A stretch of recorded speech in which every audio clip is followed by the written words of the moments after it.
5월 11일 오늘의 묵상입니다. 오늘부터 새벽기도회가 다시 시작이 되었지만 오늘의 묵상은 계속 하려고 합니다. 이사야 50장 1절부터 11절까지 말씀인데 참 중요한 내용들이 있지만 1절부터 3절까지 말씀을 보려고 합니다. 지금 이사야 40장 이후로 중요한 배경은 지금 이스라엘 백성들이 바벨론의 포로로 와 있다는 것. 그렇지만 하나님께서 이제 복의 때가 끝났다. 내 백성을 위로해라. 죄의 사함을 받았다. 곧 포로에서 돌아올 것이다. 그가 수십 년 포로살이를 지나왔고 또 이제 얼마 남지 않는 그러한 시점에서 내 백성을 위로하라 이렇게 말씀을 하셨는데 오늘 말씀에는 이스라엘 백성들이 지금 이 포로살이를 어떻게 생각하고 있는가가 오늘 본문에 나와 있습니다. 나 여호와가 이같이 말하노라. 내가 너희의 어미를 내보낸 이혼 증서가 어디 있느냐. 이혼 증서라는 말은 결혼을 전제로 하고 있고 결혼이라는 것은 서로 언약을 맺는 거잖아요. 그러니까 하나님과 이스라엘 백성들은 결혼을 했습니다. 애굽 땅에서 구원하면서부터 하나님의 백성이 되고 신랑과 신부가 되었는데 근데 이스라엘 백성들이 지금 뭐라 그러냐면 하나님이 우리와 맺은 언약을 파기했다는 겁니다. 이혼 증서가 나오는 언약을 파기했기 때문에 우리가 지금 이렇게 힘들게 고달프게 살고 있다. 하나님께 대한 원망과 불평을 하는데 이것을 하나님이 아시고는 이렇게 말하는 거죠. 내가 이혼 증서를 내준 적이 있냐? 나는 언약 파기한 적이 없다는 거예요. 난 너희들과 이혼한 적이 없는데 근데 이스라엘 백성들은 마치 이혼해가지고 하나님의 언약을 파기해서 이혼해가지고 힘들게 사는 것처럼 생각을 하고 있다는 겁니다. 하나님께 대한 원망인 거죠. 또 내가 어느 체주에게 너희를 팔았느냐? 이제 마치 이 사람이 자기 살다가 보니까 힘이 들어가지고 이제 뭘 파는 거죠. 물건을 팔든지 뭘 파는데 이스라엘 백성들이 하나님이 지금 힘드니까 또 돈도 없고 가난하고 궁핍하니까 우리를 이렇게 해서 팔아버렸나 보다. 하나님 우리 팔았어. 하나님은 약한 분이야. 이렇게 생각을 하고 있다는 거죠. 근데 하나님께서 말씀하시기를 내가 너희들에게 언제 너희를 팔았냐? 난 너희들 판 적 없는데 이런 겁니다. 그러니까 이스라엘 백성들이 한마디로 말하면 포로 살해하고 있는 이유와 원인을 하나님께로 돌리는 거죠. 하나님 탓이라는 겁니다. 하나님이 언약을 파기했고 하나님이 우리를 버리셨기 때문에 우리가 이제 포로살이를 하고 있는 거다. 이렇게 생각한다는 거죠. 그러면서 하나님께서 말씀하시기를 너희는 너희의 죄악으로 말미암아 팔렸고 너희의 어미는 너희의 배역함으로 말미암아 내 보냄을 받았느니라. 너희들은 지금 나 때문에 너희들이 지금 이렇게 됐다고 말하지만 하나님께서는 뭐라 그러시냐면 너희들의 죄 때문이지 않냐. 너희들이 잘못 살아서 그런 거 아니냐라고 하나님께서 이야기를 했죠. 그 바벨론의 포로로 온 이유가 이스라엘 백성들은 자기들 때문이 아니고 하나님 때문이라 그러고 하나님은 하나님 때문이 아니고 너희들 때문이다. 저들의 죄를 보게 만들어줬죠. 그랬더니 2절에 내가 왔어도 사람이 없었으며 내가 불러도 대답하는 자가 없었다. 그러니까 하나님이 와가지고 지금 이야기를 쭉 해줬는데 너희들 이스라엘 백성들이 말 대꾸하는 사람이 없었다는 겁니다. 하나님 말씀이 옳으니까.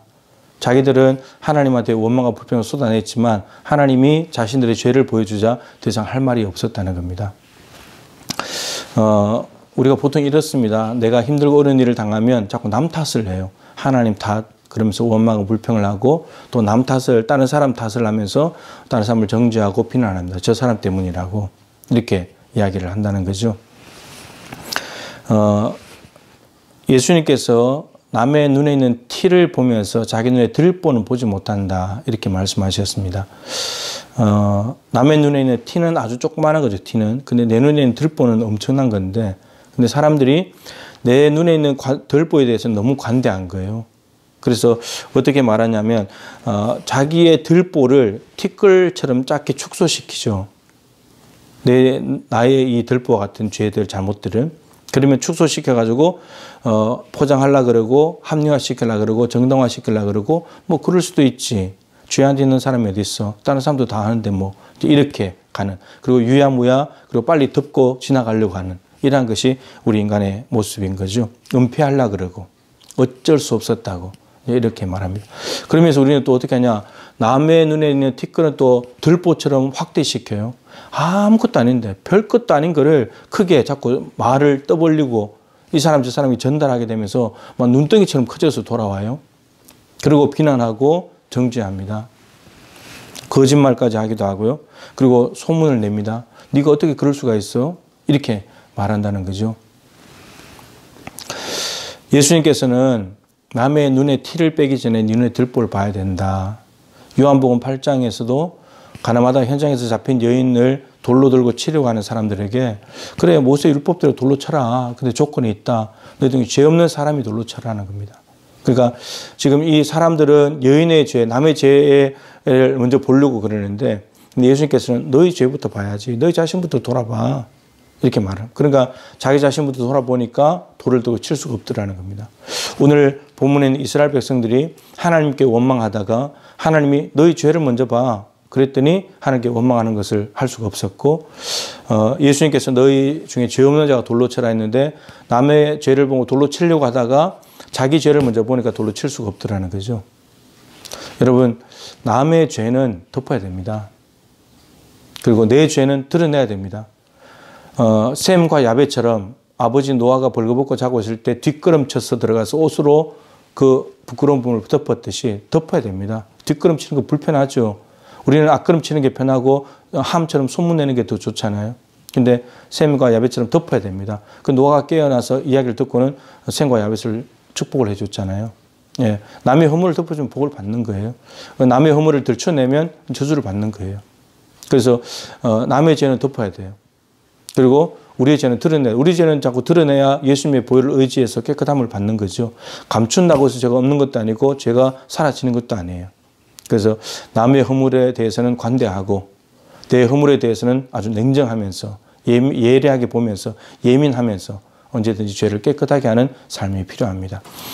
남에게 하나님께 원망하기보다 남 탓으로 돌리기 전에 나를 돌아보고 나를 깨끗하게 해서 하나님께 정결한 신부로 살아가면 좋겠고 원망과 불평을 멈추고 내 죄를 돌아보면서 남 탓하는 것이 아니고 내 들보를 볼 수만 있다면 남의 티끌은 거룩한 거예요.